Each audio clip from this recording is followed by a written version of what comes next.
Bonjour à tous, bienvenue à Strasbourg, au Parlement européen pour la cérémonie d'ouverture de la conférence sur le futur de l'Europe. Car c'est à vous, citoyens européens, de prendre maintenant en main votre avenir et vous allez être l'acteur et les acteurs à travers toute l'Europe du débat, des solutions qui vont être ébauchées tout au long de l'année 2021-2022.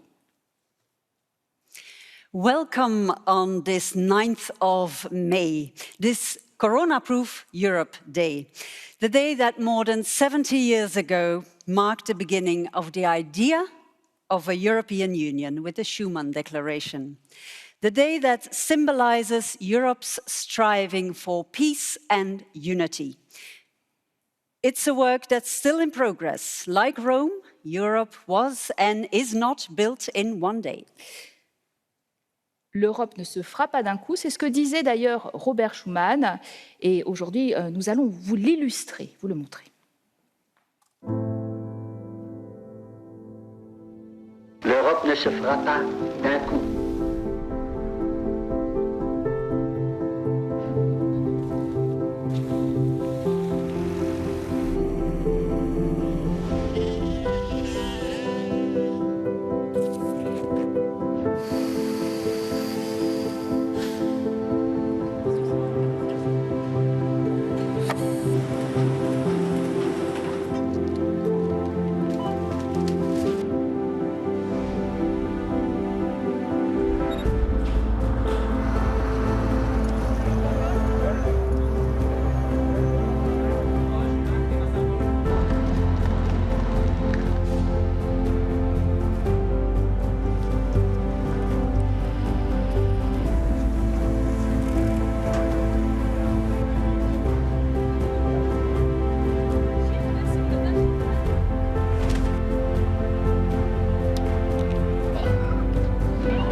What you just saw was a fast-forward run through Europe's history and a 360-degree look at the many faces, experiences and realities that make up the European Union.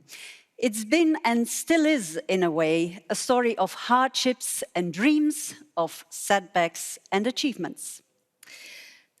Alors, nous nous retrouvons aujourd'hui en cette journée de l'Europe du 9 mai au siège du Parlement européen à Strasbourg, en France. Nous sommes dans l'hémicycle même où siègent normalement les eurodéputés en compagnie d'invités de marque, le président français Emmanuel Macron, le président de ce Parlement David Sassoli, le Premier ministre Antonio Costa, dont le pays préside pour 6 mois l'Union européenne, le Portugal, donc la présidente de la Commission européenne Ursula von der Leyen, les 3 présidents aussi du comité exécutif de la fameuse conférence pour le futur de l'Union européenne.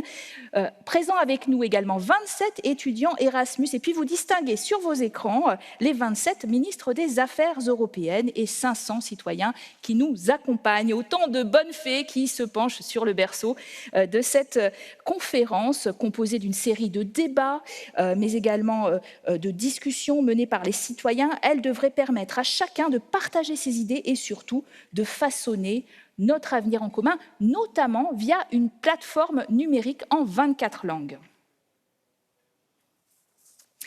Indeed, Carolina, but for this project to succeed, it needs you, Europeans, to breathe life and impact into it, to really make it a tool for a more democratic European Union.